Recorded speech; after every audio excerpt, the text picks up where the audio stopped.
Robots have been in the welding industry for over 60 years, and somehow it still feels like new tech. So, why should a welder even care about learning robotic welding? Robots are not replacing welders, they're replacing repeated work. You're still not dragging a robot cell out into the middle of an oil field, squeezing it into a boiler room in an old city building, or climbing steel with it. That work is humans. It's gonna stay humans. But in shops that live on production, robotics is a big part of the game. If you can weld and you can run a robot, you become the person who can set it up, troubleshoot it, dial it in, and keep it making money. Welcome to WELD. I'm your host, Bo Wigington, and this week I'm at GTCC touring the robotics program with my old instructor, Zeb. We dive in right now. Today, we're at a place I'm very familiar with because this is where I learned how to weld, but they're starting to offer a brand new program here at GTCC, and I'm here with good old Zeb, one of my old instructors. Zeb, tell us what is new here at GTCC. Right now, the newest thing that we've got is robotics coming in. We just started 268, which is a GMAW robotics welding course curriculum. Started this last semester. I just had 2 guys graduate. Hopefully we're gonna have 8 the next round and continue on that way every single time.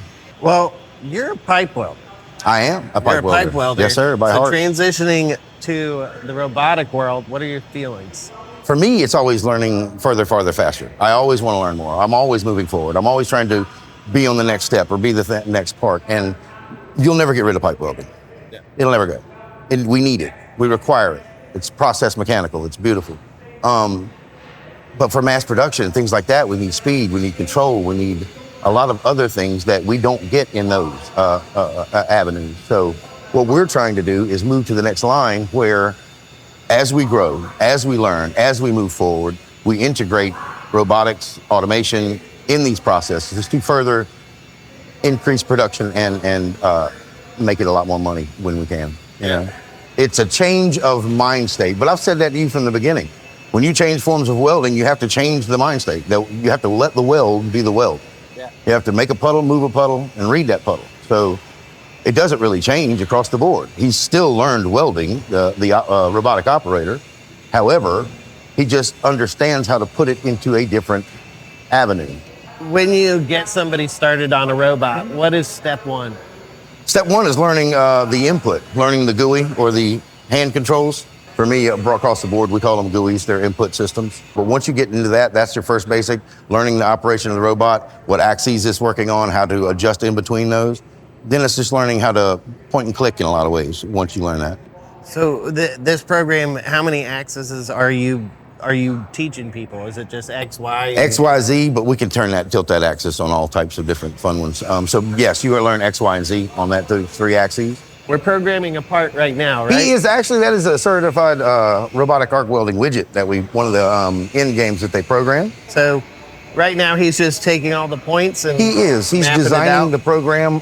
What we'll do is we always design it with a home position, so it always has a safety position. Then we'll do a central and approach and exit points, so ingress and egress points, positions, so that you're always thinking about how the robot's moving inside the cell. It can increase production 30% a lot of times. I mean, it can really pump it up if you understand and know where to put the robot when you need to. It becomes, in honesty, down to part preparation. Make sure everything's in the right position prior to going so that you don't have to do a lot of adjustment for it or on the fly adjustment. Yeah. I don't want that. I want it plug and play. I want to put it in, slap it in the jig, roll it around, hit the button, and watch it work, right? Your prep, very important. Oh my God, it's just like welding. How is that different from pipe welding? Well, we can weld a gap, you know. I mean, I can bridge some of a gap, but so can it.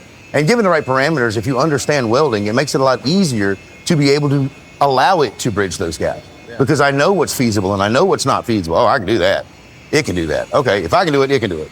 Well, a lot of people, they're afraid of robots. So I thought maybe if we go and look around inside one, you just kind of point it out. It's really not that complicated. It's not that amazingly complicated. So when you enter the system, I've got all of the wire inside here, so you're not dealing with anything spinning, moving on the outside of the system. This is your reamer system. This cleans for it, so you don't have to do the cleaning because it does the cleaning itself. That way, as it's operating, I've set in a call system. So if you understand logic, that's one of the things you take in the class is intro to automation. And you understand about, you start learning about logic and input. And then once you get a little bit of that, you just simply put insert a call into the programming, and it'll call a tip clean, nozzle clean, and a ream. Inside here, we have anti-spatter. So after it reams and cleans, it will come bring it over here. And this will eject anti-spatter into here so that it will not stick as much. So what this is home position. Okay. This is always safe for the robot. This pneumatic turntable, as I release it, spins, and there's a wall that spins with it. So if the robot's in the way, it'll smack the robot and it can damage the robot. It can bend your torch, do a lot of things. So we always have it in this home-based position. Okay. Then it can operate out of that position and always return back to home. That's one of the biggest keys. Flip the wire exactly 5/8 of an inch. It'll bring itself out, drop, and clamp. Then the reamer will enter. Get a little fingernail out, spray a little juice on it, and she's good to go. So the biggest thing I hear from welders in the industry when it comes to robotics and everything is like they don't like it because they think it's taking their jobs. But I try to tell people it's like you gotta be a welder to know if it's welding correctly. It's a mixed bag. You've absolutely got to be a welder to know welding. If I'm using an operator that's not a welder, if he knows how to program, great. But if you don't understand the parameters and the dynamics of welding, I can't say you won't be a good one, but you're going to have to rely on somebody else to be able to dial those parameters in, or you're running off a chart, and that's not always how it needs to work. You need to be within parameter range. However, the weld's going to be the weld. You need to be able to adjust in real time and make the weld proper. Yeah. I require you to be a welder for being here. I want you to come through the school first. I want you to learn how to weld. I want you to appreciate the art of welding because it is that an art. And then you can bring the art over here, and this in its own way can be very artistic in a lot of ways, in the input and the design and the process. Very, very, very calming as well for me, getting all those parts and everything. It's pretty fun to work with. One thing with these, you only have the opportunity of running MIG, right? Like right now it's only GMAW, but I can run TIG, I can put grabbers on them, I can do all types of things. One of the things I'd like to have is a geopositioner, so I can run two of the robots in synchronous, so that they are welding together on the widget as it's spinning it, and that would be another layer that we can add to that eventually as we're going. So we can have multiple positioners, so then we can slave the robots in line and make them work on it as either the line comes to them or work around the geopositioner as it sits in position, which would be amazing, right? Remember how we teach you to weld surface? The first thing we do is you give you a 4x8 plate and you just build beads.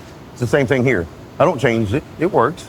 So what they're gonna do is they run beads until the bead looks correct, they're placing it correct, they have the right spacing on the bead so that it's crown to crown. The same things that we teach you in welding is applied here. It's still a skills ladder. We're still building from the bottom to the top. So you've got to learn the inputs, then you got to learn how the welds go down, then you got to learn how to run them all at the same time. It's just like riding a bicycle with your training wheels. Does that make sense? You've got to learn how to pedal the bike. Once you learn how to pedal the bike, you can learn how to steer it, and now you learn how to lean. Now you can take the wheels off and you can actually ride the bicycle. Like martial arts. When I took martial arts, my Kung Fu teacher taught me when I got my black sash, he tapped me on the shoulder and said, congratulations, now you can learn something. You have to learn the base foundation before you do anything else. It's the same thing here. You have to have that knowledge skill base prior to being able to fly. So one of the things I tell welders when they come in is you have to put aside what you know you can do as a welder and allow the welder to weld, because we're going to destructively test them. We're going to test them and you're going to see with your eyes what it can and cannot do. Does that make sense? So that way, you know what parameters can and cannot be run on different materials.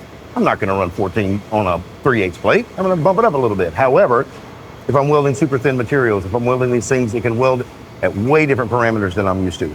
So for me, it's allowing the welder to weld. The same thing as when I weld in MIG and I weld in stick and I weld in TIG, when I weld in any other process. Once you see that weld, once you see the puddle and manipulate the puddle and control the dynamics in the puddle, that is it. So you're learning that on this now. You have to let it do what it can do. So I have to allow that process to be that process, and this is just a different process. It's a different process. But we have to understand that safety is the key. Safety is the goal, because I want to make sure that my guys go home every day. Same thing in the fire department, same thing with all that.